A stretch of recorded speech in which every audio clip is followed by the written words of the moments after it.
ಹಿಂದೂ ಧರ್ಮ ಅಂದರೆ ಅಸಮಾನತೆಯ ಧರ್ಮ.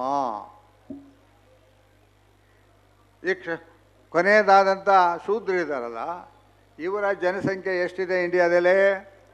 ಈಗ ಎಷ್ಟಿದೆ? 100ಕ್ಕೆ 97 ಭಾಗ ಇದ್ದಾರೆ ಶೂದ್ರರು. ಅವರು ಲಿಂಗಾಯತರಾಗಿರ್ಬೋದು, ಒಕ್ಕಲಿಗರಾಗಿರ್ಬೋದು, ಕುರುಬರಾಗಿರ್ಬೋದು, ಎಡಗೈ ಬಲಗೈನವರಾಗಿರ್ಬೋದು. ನಮ್ಮ ದೇಶದಲ್ಲಿ ಇವರೆಲ್ಲ ಇದ್ದಾರೆ. ಇವರು 100ಕ್ಕೆ 97 ಭಾಗ ಇದ್ದಾರೆ. ಬ್ರಾಹ್ಮಣರು ನಾವು ನಾವು ದ್ವಿಜರು ಅಂತ ಅವ್ರು ಹೇಳ್ಕೊಂಡ್ರು ಸಹ ಬ್ರಾಹ್ಮಣರು ಗಂಡಸರು ಮಾತ್ರ ಬ್ರಾಹ್ಮಣರು, ಹೆಂಗಸರಲ್ಲ. ಹೆಂಗಸರನ್ನ ಶೂದ್ರರು ಅಂತ ಕರೆಯೋದು. ಅವರು ಶೂದ್ರಿಗೆ ಅವಕಾಶ ಇಲ್ಲ. ಆದ್ದರಿಂದ 2% ಅವ್ರು 4% ಜನಸಂಖ್ಯೆ ಇದೆ.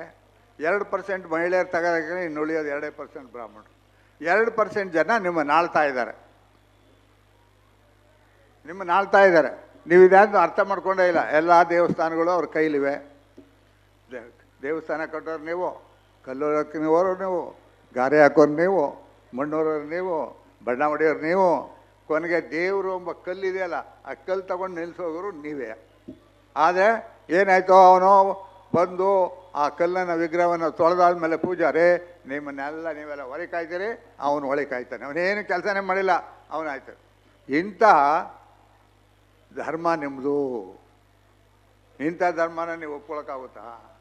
ಆದರೆ ಒಪ್ಕೊಂಡಿದ್ದೀರಿ. ಯಾಕೆಂದರೆ ತಲೆ ಬೆಳೆದಿಲ್ಲ, ತಲೆ ಬೆಳೆಸ್ಕೊಳಕ್ಕೆ ನೀವು ಹೊರಟಿಲ್ಲ. ಆದ್ದರಿಂದ ಸ್ವಾಮಿ ವಿವೇಕಾನಂದರು do you think I belong to your narrow Hinduism? I belong to mankind ಅಂದ್ರೆ ಅವರು. ನಾನು ನಿಮ್ಮ ಸಂಕುಚಿತವಾದ ಹಿಂದೂ ಧರ್ಮಕ್ಕೆ ಸೇರಿದ್ದೀನ, ನಾನು ಮಾನವ ಜನಾಂಗಕ್ಕೆ ಸೇರಿದ್ದೀನಿ. ಐ ಎಮ್ ಎ ಬುದ್ಧಿಸ್ಟ್ ಅಂತ ಹೇಳಿದ್ರು. 1893ನೇ ಇಸ್ವಿಯಲ್ಲಿ ರಷ್ಯಾ ಅಮೆರಿಕಾದಲ್ಲಿ ಅವರು ಭಾಷಣ ಮಾಡ್ತಾ ಸರ್ವಧರ್ಮ ಸಮ್ಮೇಳನದಲ್ಲಿ ಐ ಆಮ್ ಎ ಬುದ್ಧಿಸ್ಟ್ ಅಂತ ಹೇಳಿದ್ದಾರೆ. ಅವರು ಬುದ್ಧನ ಬಗ್ಗೆ ಮಾತಾಡಿರೋವಷ್ಟು ಯಾರ ಬಗ್ಗೆ ಅಷ್ಟು ದೊಡ್ಡ ವ್ಯಕ್ತಿ. ಆದ್ದರಿಂದ ನಾವು ಶೂದ್ರರಲ್ಲ ಅಂತ ಹೇಳಕ್ಕೆ ತಯಾರಾಗಬೇಕು. ಎತ್ತೀರಾ? ನಿಜವಾಗೋ ದನಿನೇ ಇಲ್ವಲ್ರೇ? ಕೂಗಕ್ಕೆ ನೀವು ಶಕ್ತಿ ಇಲ್ಲದ್ರೆ ಏನಾದ್ರಿಂದ ಹೊರಗಿಂದ ಹೆಂಗೆ ಈಚೆಗೆ ಬರ್ತೀರಪ್ಪ ನೀವು? ಆದ್ದರಿಂದ ನೀವು ಶೂದ್ರ ಅಂತ ಕರೆಯೋದ್ರಿಂದ ನೀವು ಮಾಡಬೇಕಾದ ಕೆಲಸ ಏನೋ, ಎಲ್ಲ ದೇವಸ್ಥಾನಗಳಿಗೂ ಹೋಗೋದು ನಿಲ್ಲಿಸ್ಬೇಕು. ಮಾಡ್ತೀರಾ? ನಾನು ದೇವಸ್ಥಾನಗಳಿಗೆ ಹೋಗೋದು ನಿಲ್ಲಿಸಿ 50 ವರ್ಷದ ಮೇಲಾಯಿತು. ಯಾವ ದೇವರು ಏನು ಮಾಡೋದಿಲ್ಲ, ಸುಮ್ಮನೆ ಅದು ಭ್ರಮೆ. ನೀವು ಹೋಗೋದು ತಟ್ಟೆ ಕಾಸು ಹಾಕ್ತೀರಿ, ದುಡ್ಡು ಕಳ್ಕೊಬತ್ತೀರಿ. ತೆಂಗಿನಕಾಯಿ ಕೊಡ್ತೀರಿ, ಅರ್ಧ ತೆಂಗಿನಕಾಯಿ ಹೊಡ್ಕೋತಾನೆ, ಅರ್ಧ ತೆಂಗಿನಕಾಯಿ ಅವನು ಇಟ್ಕೋತಾನೆ.